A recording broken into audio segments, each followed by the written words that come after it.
Hey y'all, this case just shifted again, and not in the way most people expect. We went from a black glove with DNA being entered into CODIS, to tightened press briefings, to visible tension between agencies, to national scrutiny over how this investigation is being handled. And here's the thing, when information suddenly gets quieter, that doesn't always mean nothing is happening. Sometimes it means something very specific is happening, because now we're not just watching evidence unfold, we're watching pressure build, pressure between local and federal authorities, pressure from media, pressure from a case that is no longer just local, it's national. So today we're going to break down what's actually new since the DNA confirmation, what reporters are seeing behind the scenes, and what this growing tension could mean moving forward. Without speculation, without drama, just the facts and what they tell us. Let's get into it.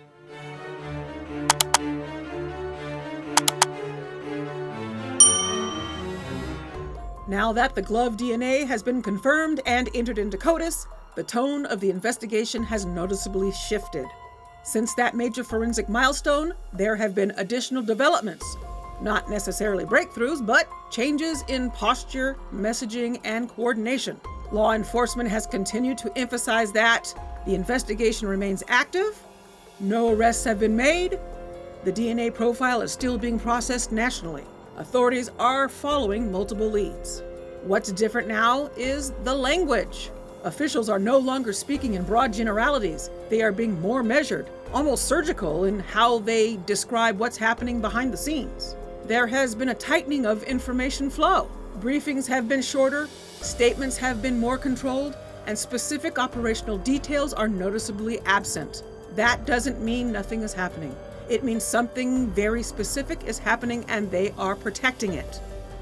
Another noticeable shift in the DNA announcement has been the relationship between law enforcement and the media. There has been visible tension. Reporters on the ground, including Brian Enton and other national outlets, have described moments where access has been restricted, information limited, and the press conferences tightly managed. Sheriff Chris Nanos has addressed criticism publicly, defending his department and urging responsible reporting. But the scrutiny hasn't gone away. This case is high profile. It involves a nationally known journalist's family, and the spotlight is intense. When pressure increases, messaging tightens. And that is exactly what we are seeing now. Now, let's talk about something that has been circulating in national reporting, and we're going to stay neutral here. There have been published reports suggesting disagreement between local law enforcement and federal authorities over how certain evidence was processed. Specifically, some reports indicate the FBI requested key physical evidence be sent to a federal lab for analysis. Instead, the Pima County Sheriff's Department sent evidence to a private forensic lab that they've used before. Federal sources quoted in reporting suggested that decision may have caused frustration. Sheriff Nanos has publicly denied blocking the FBI or withholding evidence. He has stated that the department is cooperating fully and that the decision about lab processing was tactical, not adversarial. There is no official confirmation of a breakdown in cooperation, but there is confirmed reporting that frustration may have existed behind the scenes. That distinction matters. Sheriff Nanos has now become a central figure in national coverage of this case. That brings its own pressure. There have been critiques of his media strategy, questions about evidence timing, debate over investigative choices.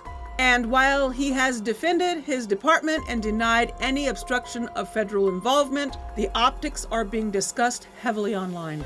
This isn't unusual in high-profile cases. When investigations stretch beyond a week or two without arrest, leadership becomes part of the story.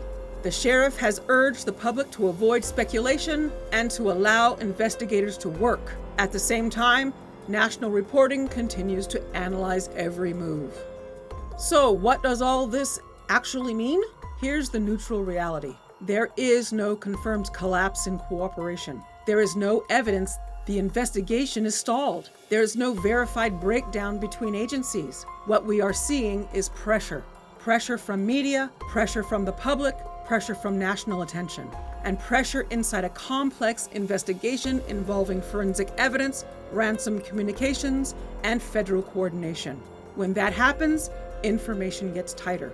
language gets more careful, and leadership becomes part of the narrative. That doesn't mean the case is unraveling. It means it is reaching a more delicate stage. Here's where things stand right now. The DNA recovered from the black glove remains in CODIS, and authorities are waiting for potential matches. No arrests have been made. There is no confirmed suspect in custody. Law enforcement continues to describe the investigation as active and ongoing.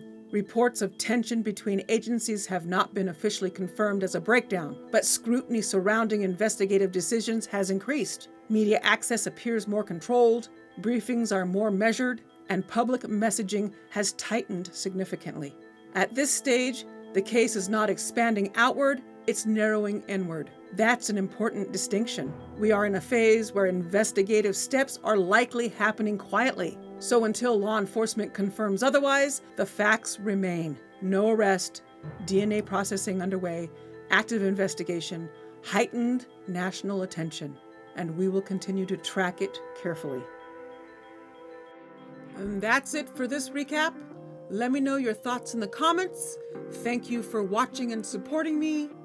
Be sure to hit the like button, subscribe, and click the bell so you don't miss any of my recaps. And remember, stay safe, stay curious, and I'll see you in the next one.